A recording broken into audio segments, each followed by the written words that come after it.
मुफ्ती सलमान अजहरी की गिरफ्तारी के बाद ऐसा लग रहा है कि लोग जागे हुए हैं। और ये बात मैं क्यों बोल रहा हूं, क्योंकि 5 तारीख को ट्विटर पे ट्रेंड कर रहा था रिलीज सलमान अजहरी करके ट्विटर पे ट्रेंड कर रहा था। और ये ट्रेंड पे था, नंबर 1 ट्रेंड पे ट्रेंड कर रहा था सलमान अजहरी का ये पोस्ट, और लोग रिलीज करने की मांग कर रहे हैं। तो इससे मैं ये समझूं और लोगों को भी समझ लेना चाहिए कि लोग, कुछ ही लोग लेकिन इस वक्त ट्विटर पे एक्टिव है, लेकिन इसी तरीके का एक्टिव हमेशा और हर दिन होते ना मुसलमान, तो इस तरीके का नौबत नहीं आता है। जिस दिन खामोश अपने घर बैठ गए ना, तो गुलाम बनने में टाइम नहीं लगेगा।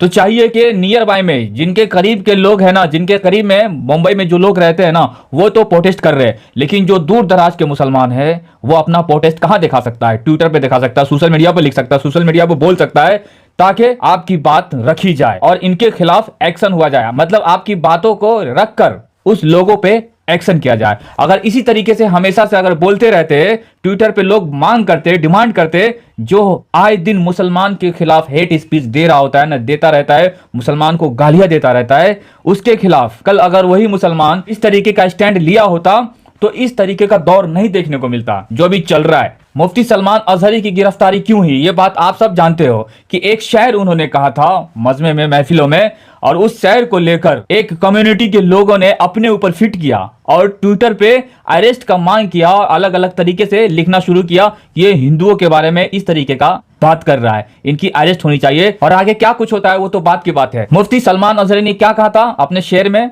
अपने महफिलों में? कुछ देर की खामोशी है, कल शेर आएगा, आज कुत्तों का वक्त है, कल हमारा दौर आएगा।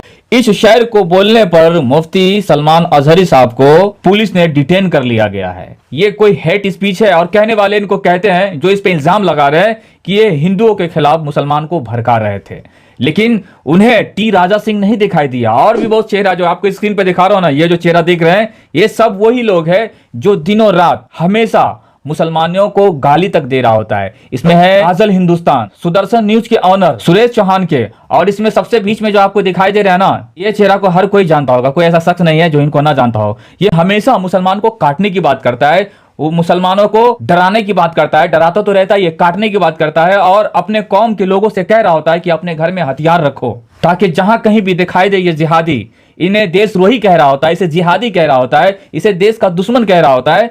कई तरीके का भद्दा लैंग्वेज से मुसलमानों को याद करते हैं ये लोग, लेकिन इसके ऊपर कभी भी कोई एफआईआर नहीं होता है। और एफआईआर करने जाए भी ना तो एफआईआर पुलिस वाले करते नहीं है, और एफआईआर कर भी देना तो इनकी मजाल नहीं है कि इनको अरेस्ट करे, मजाल नहीं है इनकी जो इनके घर पे जाकर इनको डिटेन करे, मजाल नहीं है इन पुलिस वालों की।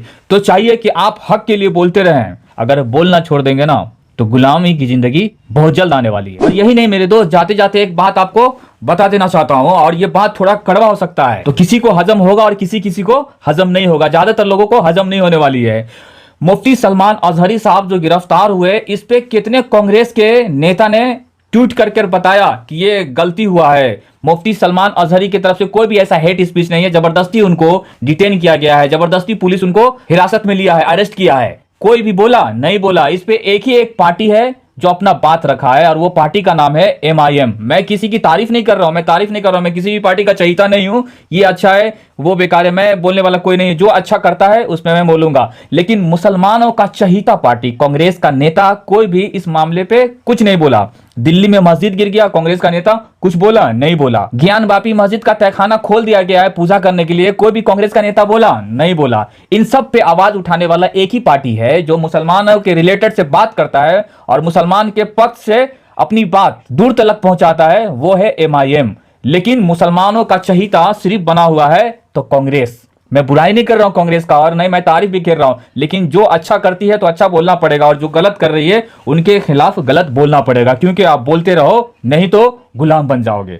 अपनी आवाज उठाते रहो और ट्विटर पे लिखते रहो। तो इस वक्त जो खड़े हैं ना मुंबई से वारिस पठान, जो MIM के प्रवक्ता है और भाई कल्ला से MLA भी रह चुके हुए हैं, और अभी वो किस पद पे है इसकी जानकारी हमारे पास तो नहीं है, चाहे वो किसी भी पद पे हो, लेकिन MIM के कार्यकर्ता है, वो अपनी तरफ से कोशिश की है। और देखिए इससे भारी भारी भाषण दे चुके हैं लोग यहाँ पर, चुन चुन के मारेंगे, 15 मिनट नहीं, 10 मिनट नहीं, 5 मिनट के लिए हमको छोड़ दो, हम सबको खत्म कर देंगे। उनके खिलाफ तो FIR होता है ना कोई केस होता है, मगर यहाँ जो शख्स खुद बोल रहा है कि मैंने वेरिफिकेशन भी दिया है कि मैंने किसी की आस्था को ठेस नहीं पहुंचाई है, मैंने सिर्फ एक अशार पढ़ा है, और वहाँ पर जो वो मौका था फिलिस्तीन के ऊपर बयान कर रहे थे, तो कैसा उनको समझ लिया कि एक अल्फाज उन्होंने जो इस्तेमाल किया उसके ऊपर हाल में चाहिए बोलते रहो और सच को पहचानो। ये नहीं कि मुसलमानों के लिए सबसे अच्छी पार्टी अगर कोई हो सकती है तो ये कांग्रेस है। ये सब राजनीति है, सोचने समझने वाली बात है। बाकी तुम्हारे साथ कौन खड़ा है ना, उसको देखो। बाकी आप लोग इस रिपोर्ट के बारे में क्या कुछ कहना है ना, अपना राय विचार वीडियो के नीचे कमेंट में जरूर दें और इस वीडियो को खूब दबाकर शेयर कर दें।